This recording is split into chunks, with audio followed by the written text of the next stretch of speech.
Hello, you beautiful, beautiful people. I am here with my best bud and co-host and person that reminds me to do streams, Dead Boy Speedy. He's also the editor of Relentless. How are you doing today, Speedster?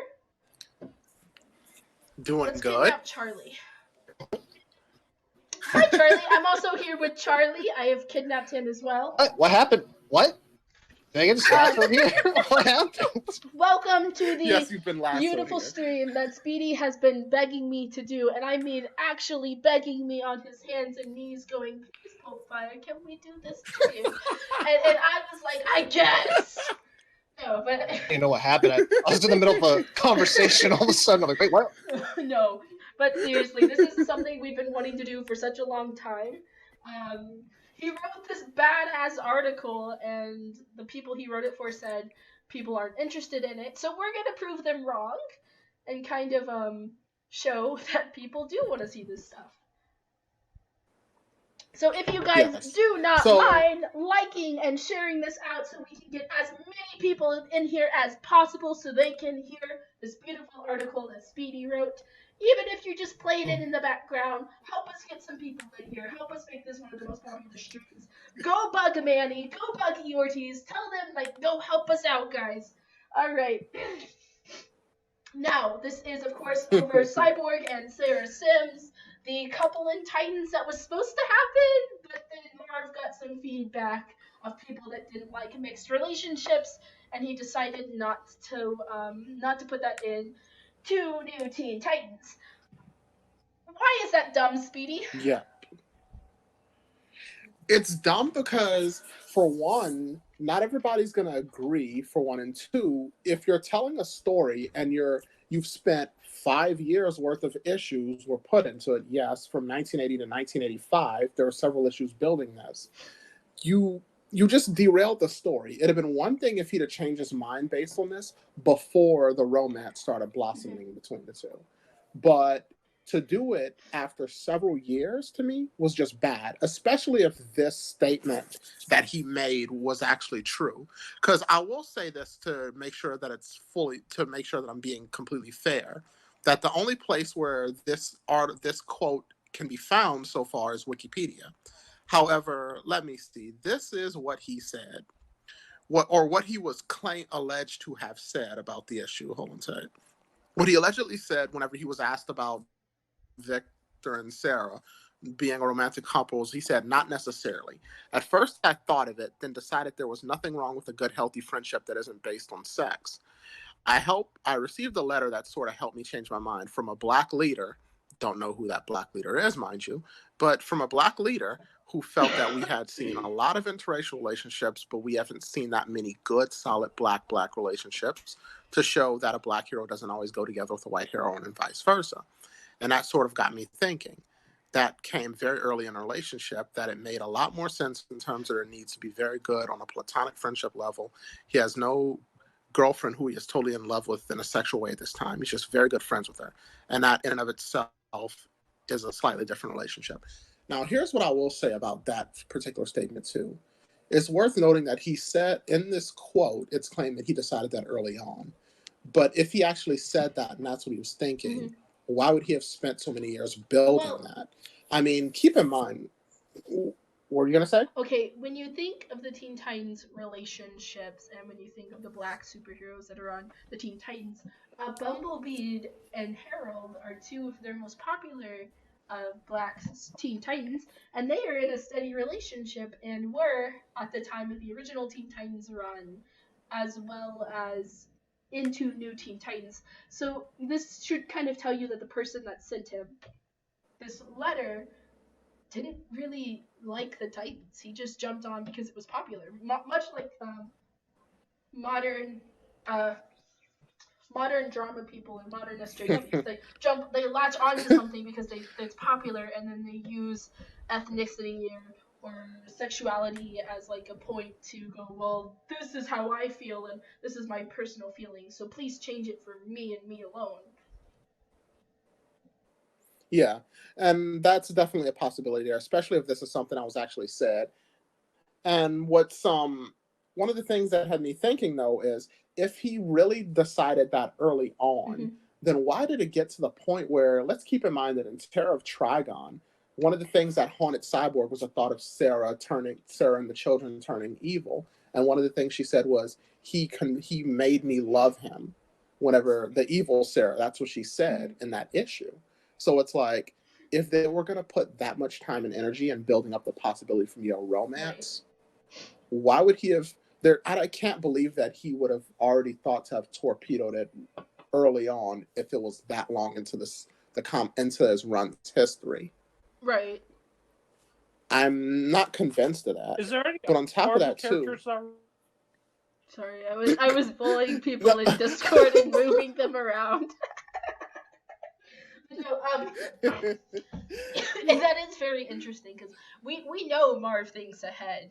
It's very obvious by his writings and when you go back and read New Teen Titans. So this wasn't. I don't believe it was something early on that he decided to change because it is very heavily implied that yes, they were supposed to be romantically inclined, and other people thought so as well. Because if you are unaware, Cyborg is actually dating Sarah Sims in the background of the Teen Titans cartoon because he gets with her early on in the Teen Titans Go comics.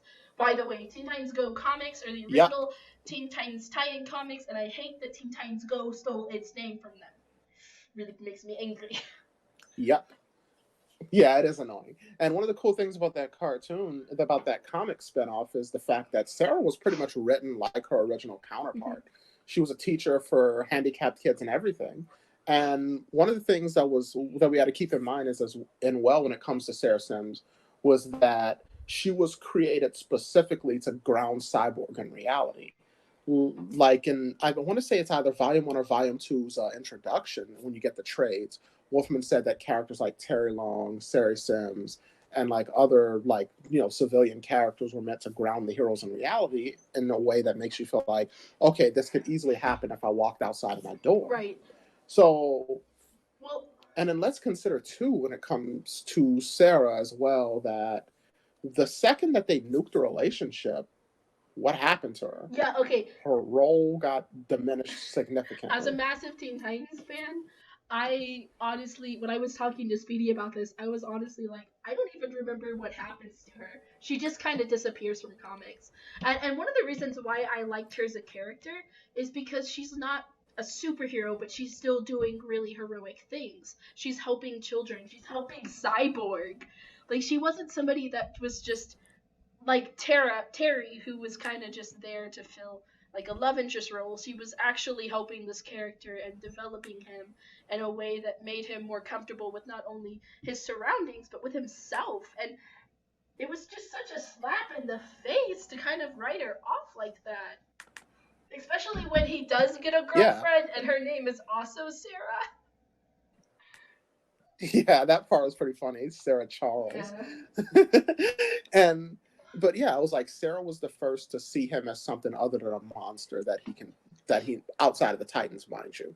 So it was like the way that they built that up from issue 8 on down, like there was so much tie between them. Even the fact that when Slade captured her that time, or when Deathstroke captured her, like he got so shaken up over it that whenever she was rescued, he was afraid to talk to her again because he thought it'd be better if she didn't know him, because if she didn't, that she wasn't associated with him, because he Oh, felt I guilty remember about it. that. They of course, Cyborg is such a sweetheart. mm-hmm, Ripping him from yeah, the Titans and was the then dumbest thing DC ever did. yes, they did, because it was meant to. He was literally created for that, and And keep in mind too, this is hot off the heels as well of him just coming to terms with his dad's death what and finally getting over his hatred for him that he meets her.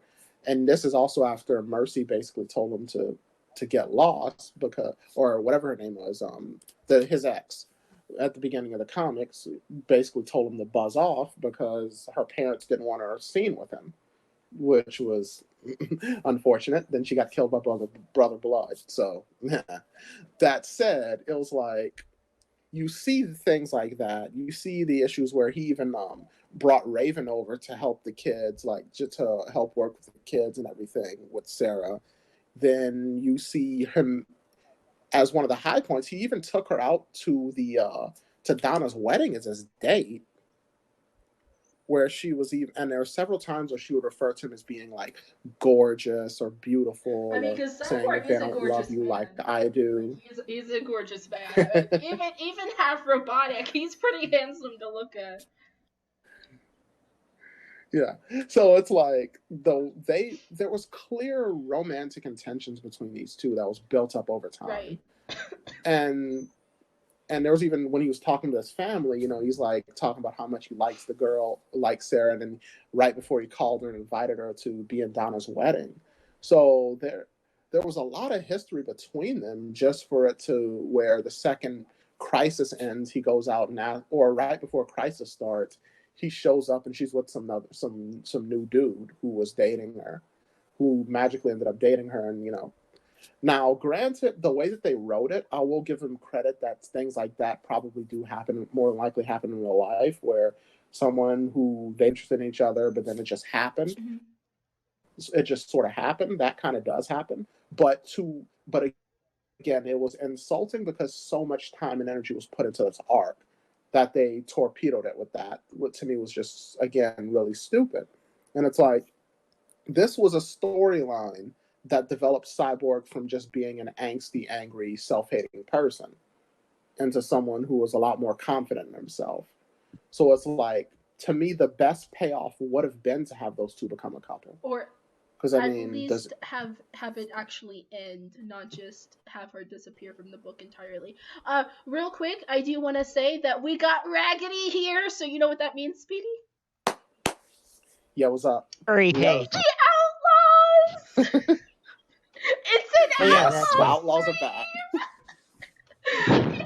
Yes. It's been so long! Oh my goodness! Yes, indeed. I always get like one of the boys in here. I can never get both of you in here anymore, so it's an Outlaw stream! Yeah. And what do you think about Sarah Sims, Raggedy? I really like her as a character. Yeah, much better than Terry Long. Yeah. Oh, 100%. So I'm aware. Terry Long did help her give Cyborg his birthday gift. I'm aware that I'm playing Rockstar clips over a Cyborg Sarah Sims video. I apologize for that. There's not a lot of media with Cyborg and Sarah in it, so I will be looping this clip for a bit until I can find some video. Sorry about that, guys, but it's okay. It's Starfire, so it's beautiful. Yeah. Or it's pretty rare. Or even in online or one of the other moments that I just kind of thought was adorable between the two that I remembered was in the opening pages of The Eyes of Terra Markov, which is like the first Judas Contract issue. There was this little that was the funny part. But like you notice the little flirty interaction where she's all like saying "come to Sarah" when he starts ice skating his way to her and he falls, and of course they laughed at him. But like even that seemed like at this point, because he said that he was going to tell her how he felt after that ex-boyfriend of hers tried to like take her or whatever. It felt like they were moving you in the direction of those two becoming a couple. Okay, so when I read because of the fact that when I read New Teen Titans, I was 8, and my first comic book was Judas Contract. I thought they were a couple. I was an 8-year-old little Pope Fire, and I was like, oh, they're really cute. Because Cyborg is my second favorite Teen Titan. So I fell in love with him. I really liked the fact that he was volunteering to hang out with children. Something that you don't really see a lot of DC characters doing anymore. So, I really thought that was really heroic of him. So I fell in love with Cyborg. I thought he was with Sarah. I thought they were a really cute couple. So, kind of reading, when I got older and I read more on it, I was like, wait, they weren't dating? That's weird. Yeah.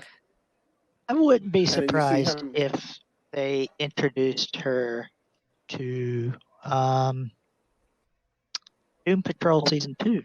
Okay, in the Doom Patrol, when Cyborg's like taking pictures, he like lifts his shirt up and it's all robotic, and he's like, "Hey, girl!" Yeah. I thought that was hilarious. That's why I think they might introduce her, because they seem to be building up the fact that he, not necessarily a relationship, but just human interaction. Yeah, to be going that way with his character arc. So. And it was probably written a lot more interesting than the Sarah Charles relationship he would go on to have later, in my personal opinion as well. Yeah, it really was boring. I mean, I'm not a person of color, so I don't really, I don't really have an opinion on it. But I do think it was kind of lazy. Just like the way they did it, they didn't even have a moment where they're like, okay, we can't really. Neither of us are ready for relationships. They literally just wrote her off. Like, she didn't even, nothing, just disappeared entirely. Yeah, because I think that what happened to her, outside of her role getting reduced, was that in the issues that I can remember was that at some point the dude broke up with her. Smart move there, Sarah. Then later they kind of teased that she was interested in Jericho, but it didn't really go anywhere. I'm guessing she realized that was Cole's property. Jericho was originally intended to be gay, but then people said that he was too much of a stereotype. So then they changed it. Yeah, and it made him a more interesting character to change it to be honest, because it was like, they showed that he wasn't the prototypical type of guy that Slade wanted to be a son like Grant was as far as being a fighter goes. But then you later see that even though he likes the arts and everything, he still can hold his own in a fight because Adeline taught him how to fight, as she apparently taught Slade how to fight in the books too. I don't think Sarah actually has appeared since really 2009. Yeah, she hasn't appeared since 2009. She hasn't been in Rebirth or New 52. Yeah, so I say that's free. Again. Yeah. Because New 52 was 2011. Apparently, in Teen Titans games, even though we don't know if it's canon or not, it was apparently she was killed in that. That explains some things. So it's like, but considering this is comics and nobody's dead forever in comics except Gwen Stacy, maybe. No, not even Gwen Stacy. She's back as Spider Gwen and Gwen. Yeah, and they'll come with roundabout incarnations to bring them back at least. But with Sarah, I would be happy if they brought her back. But that would mean having to focus. That would mean having to focus on Cyborg, and since they bumped Cyborg up to the Justice League, he hasn't really been given a prominent role in anything. Not only has his character suffered, and I mean suffered. He is such a boring character now.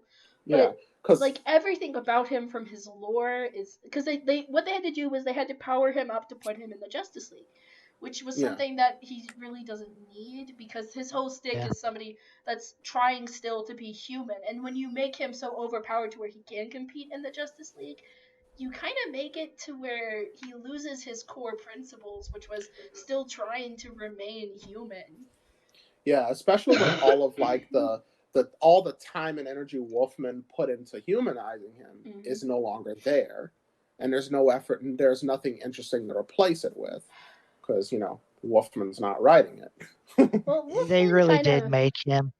They made him DC Iron Man. Yeah, they just made him all brains and no bronze, which is kind of supposed to be. He's kind of supposed to be a good mix of them. I kind of argue that he's kind of like the Beast of DC when he's at Titans, because he's got both the bronze and the brains. But then when you move him to the Justice League, because God forbid you use any Green Lantern that's not Hal fucking Jordan, but when they bumped him to the Justice League for the simple fact that he had a darker skin tone, it really hurt his character, and people like to, because nobody ever says my favorite member of the Justice League is Cyborg. Nobody says that. Nobody likes Cyborg and the Justice League other than people that are just happy he's, up there. But even those people are like, Batman's my favorite. Nobody wants Cyborg in the Justice League. Put him back in the Titans where he belongs. Let him have his character back. Let him have his lore back. Stop messing up your beautiful characters. I have a family member who works in retail, and 90% of the Justice League stuff they get in does not have on it. Cyborg? Yeah. Because it doesn't have him. And before last year, it didn't have Aquaman. Yeah, a lot of people know the cheerful booyah Cyborg from the cartoon. Well, because people like the Teen Titans Cyborg. They don't like Justice League Cyborg. He's even designed ugly, which sucks because he's actually got a really good actor. They got like a really good actor for live action Cyborg, and they made him so freaking disgusting to look at. I don't know why they do that with their black superheroes, because they do that with Black Canary and Starfire. It's like they're trying to cause. I mean, we probably know why. It's because they're trying to use outrage culture and go, you guys are just racist because you don't like our cheap stuff. Which also brings me to another point that I liked about the Cyborg and Sarah issue. Can you name me? Let's play a game, Pope and Raggedy. Okay. Can you name one time in the Sarah Sims and Cyborg issues where Cyborg and Sarah ever brought up, oh, hey, I'm black, you're white, this, that, and the third? Was there ever a time? So there was one issue, not in the relationship, but there was one issue where Cyborg kind of talks about his skin color. But even then, he does it in a way that's like, yes, this is part of me, but I'm not going to hate other people because of my skin color. On top of that, like, there was that Tales of Teen Titans that focused on his backstory, but there was never a time where him and Sarah ever expressed any concern over being different races, because they didn't have to. This was in a time period where they easily could have built a story around that. Yeah, they just treated it as normal. They just, it was like, okay, he just happens to be black, he just happens to be white, but we don't have to draw attention to that fact when it comes to those two, their relationship with each other. You don't draw that attention. You just show that it's normal. Exactly. That's how stuff gets normalized in culture, when you don't sit there and force it, you just let it happen naturally. Yeah.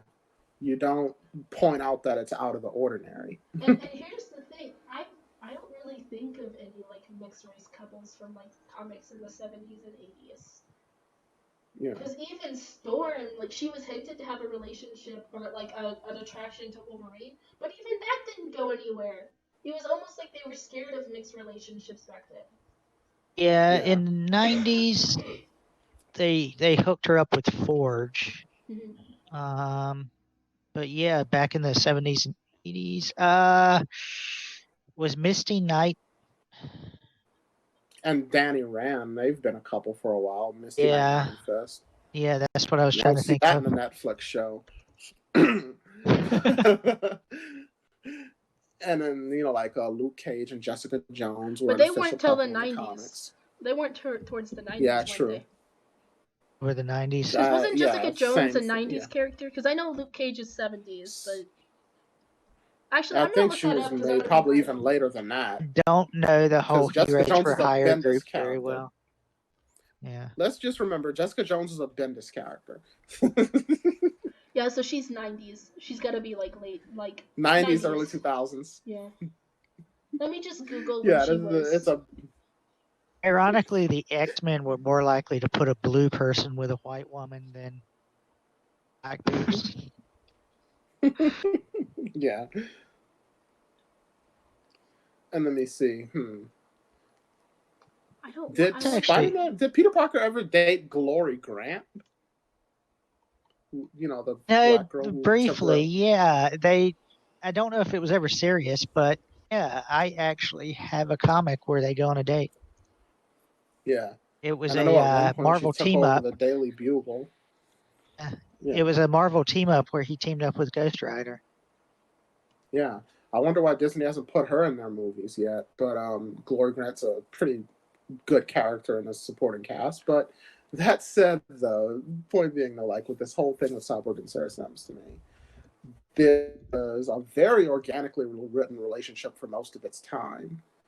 Again, let's see. Let's not also forget. I brought this up before, but since you're here, Raggedy, remember that he even one of the things that terrorized him when the terror of Trigon happened was the thought of both Sarah and the children hating him. Yeah. So it's like there was a lot built up between those two. But I mean, we talked about this at the beginning. You know, the person that complained Yeah. to Marv about the mixed relationship, they weren't Teen Titans fans, because if they were, they would have seen that the Herald and Bumblebee had been in a relationship 10 years prior to New Teen Titans and had been proceeding during New Teen Titans. Even though you don't really see Bumblebee a lot in New Teen Titans or the Herald to be a fact, but you know, it is very interesting when they ignore existing characters and instead want to go after the ones that are currently popular, which Yeah. kind of bites, because Sarah and Cyborg did have a very beautiful relationship, and while it did devolve into a friendship that later ended up causing Sarah to be completely written off, um, I still think and that potentially killed. and potentially killed. Yes. Excuse me. I mean, the one thing we can say about the Teen Titans cartoon, it fixed a lot of stuff, and one of the things it fixed was the Sarah Sin stuff. Yes, because they became a couple naturally, just like they were supposed to. Get Okay. well soon. Yeah. Sorry, I'm having to mute my mic on stream. Um, Oh, boy. do you have anything else, Speedy? Only thing I can say is that I really had fun rereading over this relationship and talking about it again. It's one of the more interesting yet overlooked parts of the new Teen Titans lore that I think deserves more attention than it gets. And I really hope that at some point I can show everybody what I wrote. Alright. Yeah, guys, keep an eye out because we will be promoting that article. He may have to shorten it down, but he will put the full article on a few other places for you guys to see. Thank you guys so much for watching. Thank you for sharing the link out. Um, have a fantastic night, and I love all of you.